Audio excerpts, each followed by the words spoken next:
Hi friends, ఎలా ఉన్నారు? బాగున్నారా? ఈరోజు మా ఇంట్లో అయితే బంగాళదుంప మసాలా కర్రీ అండి.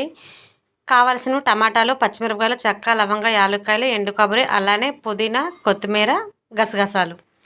గసగసాలు అయితే ముందుగా మిక్సీ గిన్నెలో అయితే వేసుకోవాలి. అలానే చెక్క, లవంగ, ఎండు కొబ్బరి వేసి ఇలా పొడి చేసుకోవాలండి. ఆ తర్వాత పుదీనా, కొత్తిమీర, అలానే ఒక 2 టమాటాలు, పచ్చిమిరపకాయలు, టమాటాలు కూడా వేసుకోవాలండి. కొంచెం అల్లం వెల్లుల్లి పేస్టు, కొంచెం కారం, అలానే కొంచెం పసుపు కూడా వేసుకోవాలి. మీ కారం టేస్ట్ తగ్గట్టు వేసుకోండి. అలానే కొంచెం ఉప్పు కూడా వేసుకోవాలండి. దీన్ని మెత్తగా పేస్ట్ లాగా అయితే చేసేసుకోవాలండి. చూసారా, ఇలా అయితే వేసుకోవాలి, మెత్తగా అయిపోవాలి. ఇది పక్కన పెట్టుకుందాం. ప్యాన్ పెట్టుకొని తగినంత ఆయిల్ అయితే పోసుకోవాలి.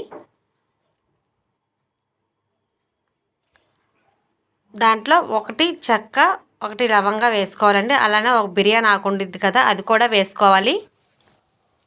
అలానే కొంచెం జీలకర్ర వేసుకోవాలి. అలానే ఎండుమిర్చి కూడా ఒక 3 వేసుకోవాలండి. కొంచెం కరివేపాకు. ఇవి కొంచెం బాగా వేగిన తర్వాత మనం మిక్సీ పట్టుకున్నాం కదా, మెత్తగా చేసుకోవాలండి ఆ పేస్ట్ అయితేను. ఆ పేస్ట్ అయితే దీంట్లో అయితే వేసేసుకుందాం. చూసారా, ఇదైతే దీంట్లో వేసేసుకుందామండి. కానీ ఇదైతే చాలా బాగుండిద్దండి కూర అయితే. చూసాడా, ఇది చిన్న మంట మీద బాగా పచ్చి వాసన పోయేంత వరకు బాగా ఉడకనివ్వాలండి. కానీ చాలా బాగుండిద్దండి కూర అయితే. వేడివేడి అన్నంలోకైనా, వెజ్ బిర్యానీలోకైనా, దమ్ బిర్యానీలోకైనా, ఎందులోకైనా సరే చాలా బాగుండిద్దండి మసాలా బంగాళదుంప కర్రీ అంటే. మనం బంగాళదుంపలు ఒక దుంపని 2 ముక్కలుగా కట్ చేసుకొని ఉడకబెట్టి పక్కనైతే పెట్టుకుందాం. అదైతే ఆ ఉడకబెట్టడం ప్రాసెస్ చూపించలేదు, అందరికీ తెలిసిందే కదా.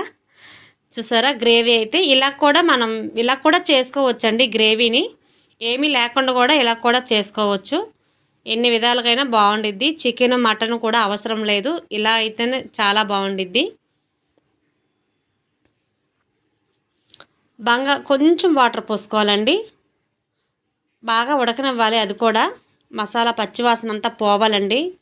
చూసారా, బంగాళదుంపలు నేనైతే ఉడకబెట్టుకొని ఇలా నిలువుగా కట్ చేసుకొని పెట్టుకున్నాను. ఇలా ఉడికిన మసాలా కర్రీలో, గ్రేవీలోకి ఇలా అయితే వేసేసుకోవాలండి. ఉడికిన బంగాళదుంపలు అయితే వేసేసుకోవాలి. బంగాళదుంపలు ఉడకబెట్టినప్పుడు కూడా కొంచెం ఉప్పు వేయండి, ఎందుకంటే దుంపకు పట్టిద్ది ఉప్పు, బాగుంటుంది. గరిటె పెట్టి గబగబా కలదీయొద్దండి, ఎందుకంటే బంగాళదుంప అనేది ముక్క అనేది విరిగిపోయిద్ది. సన్న స్పూన్ పెట్టి నిదానంగా కలదీయండి, చాలా చాలా బాగుంటుంది. లాస్ట్లో కచోరీ మేతి ఉండిద్ది కదా, మెంతాకు, అది వేసుకోండి. శుభ్రంగా నలిపేసి కొంచెం అయితే వేసుకోండి.